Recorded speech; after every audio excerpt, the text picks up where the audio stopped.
Good morning, Jeff Bingham, B&H Wealth Strategies. We do my first edition of Noise versus News.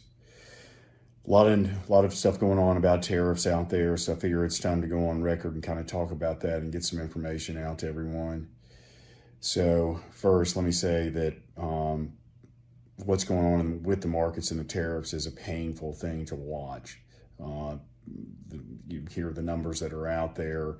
The top 10% own 50%, of the market, et cetera, on those kind of things. And all those things are true. And certainly those that are listening to me are all invested with me, clients of mine, and I'm invested in these things. And this is how my money's invested. This is how we make our money. So when these things go down, our incomes go down, our net worths go down, et cetera. So as I've always told all of you, we paddle in the same boat with you in all fronts along those lines. But market corrections and even, yes, bear markets are just part and parcel of the long-term investment strategies. And by the way, I'll put this in perspective too. Our strategies are working well. Remember, most, if not all of you, have advisory accounts that are at Charles Schwab, that we use options and hedging strategies in there that are and continue to work well. We are well diversified, but we also have what we call protection and participation strategies that many of you have, maybe most of you, or maybe all of you have that are listening to this right here. And those protect the portfolios from absolute loss, at least up to a certain percentage. And in most cases, we have not exceeded those at this point in time, certainly on a year-over-year basis. So again, let's talk now about tariffs as we kind of put those things on the table, because this is not to talk about just the investment part, it's to talk about what tariffs, what really is going on out there. And I think when I see these things, I think the tariffs in general are a good idea. I think this is what Donald Trump ran on. And I think if he weren't doing this would definitely be a threat to democracy, because he said he was going to do these things.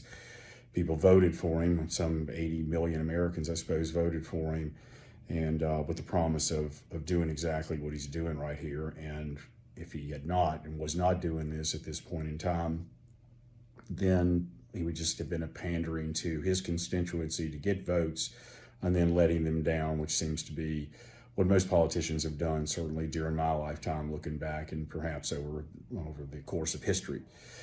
So what does all that mean? What does that have to do with where I'm going with this right here?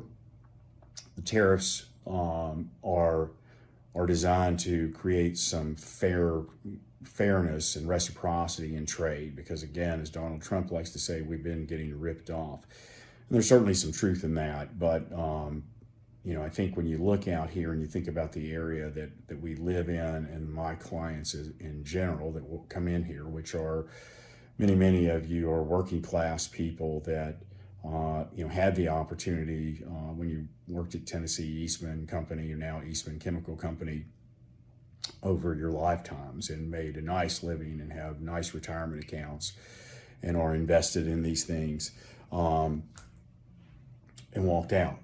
Well, those opportunities and those types of jobs are not as available today in this part of the world. And you can see that, again, where Wall Street has continued to do extremely well, Main Street, or in Center Street, as I like to say around here, we just has not kept up. Wages have not kept up, purchasing power has not kept up at the same rate of which prices have gone up, and certainly as Wall Street and investments have inflated in price. So again, there's been a tremendous separation between the working class folks and the elites, the upper echelon, the intellectual types that are out there. We've moved from over the course, certainly of my lifetime, we've moved from an industrial-based economy to a service, intellectual, technology-based economy.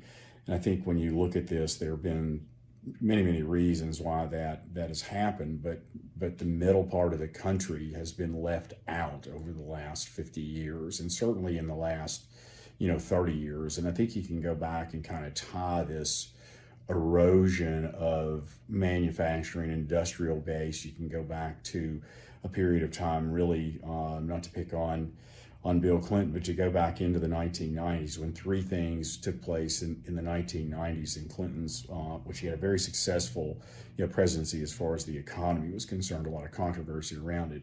But three things now that you can look back on that occurred. First was the NAFTA deal, which is the North American Free Trade Agreement, which just exported jobs, very, very quickly to both, to Mexico primarily, but also obviously to Canada. That's part of the North American Free Trade Agreement. The entrance on, this is probably one of the biggest things here, maybe the big thing, is that's where we set the stage for 1991. So actually would have been under Bush, but started under the Clinton administration. The allowance of what was a third world country at the time, maybe second world, which was China, into the World Trade Organization. And that really began the whole process of the quick exporting of all of our industrial base outside of this country into China. I mean, I think if you look back on that particular deal right there, you would have seen somewhere between 1991 and the subsequent years following that, when they were, or not 1991, 2001, when they were granted, entrance into the World Trade Organization. You saw some 6 million manufacturing jobs lost almost immediately. And another component to that, I think the loss of jobs here was, and I won't talk a lot about this, but there would have been where we got rid of the regulation, and this was again done in the Clinton administration. We got rid of the regulation in which we had to separate investment banks from commercial banks, and we tore down that barrier and that regulation right there.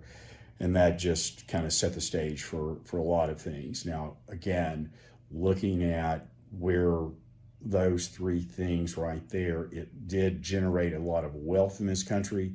It generated a lot of market returns, and as market investors, and myself is part of that group, and my clients that I'm talking to right here, obviously you all are too, because you've been invested. So we've seen, assets go up, but what we have seen is a loss of the opportunity for the working class man across the United States to find meaningful work and be able to find jobs. But if you work with your hands and you don't work with your with the intellectual or technology class, you just have kind of been left behind in this world that's been out there.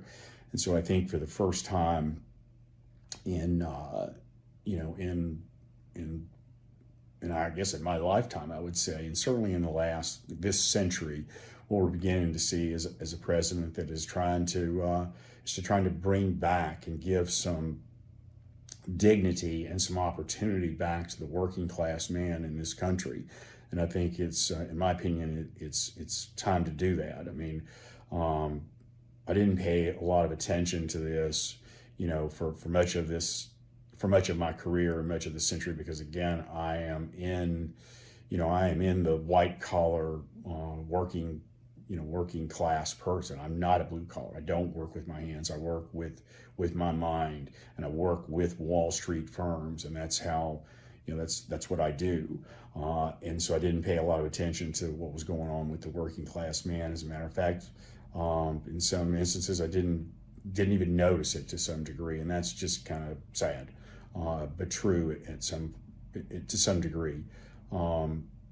But that's changed for me, and I am paying a lot of attention to this. And again, this is our area. I mean, who Donald Trump is trying to help are the people that live in Northeast Tennessee, Southwest Virginia, Western North Carolina,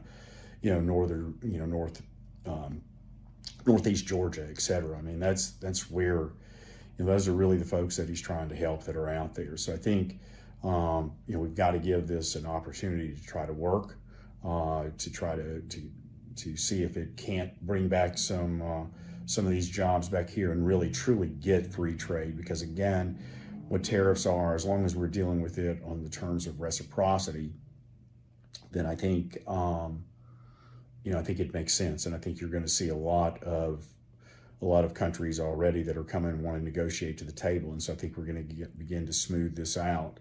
I think you got to give it a little time. I think we're going to continue to be a bit bumpy out there in the markets.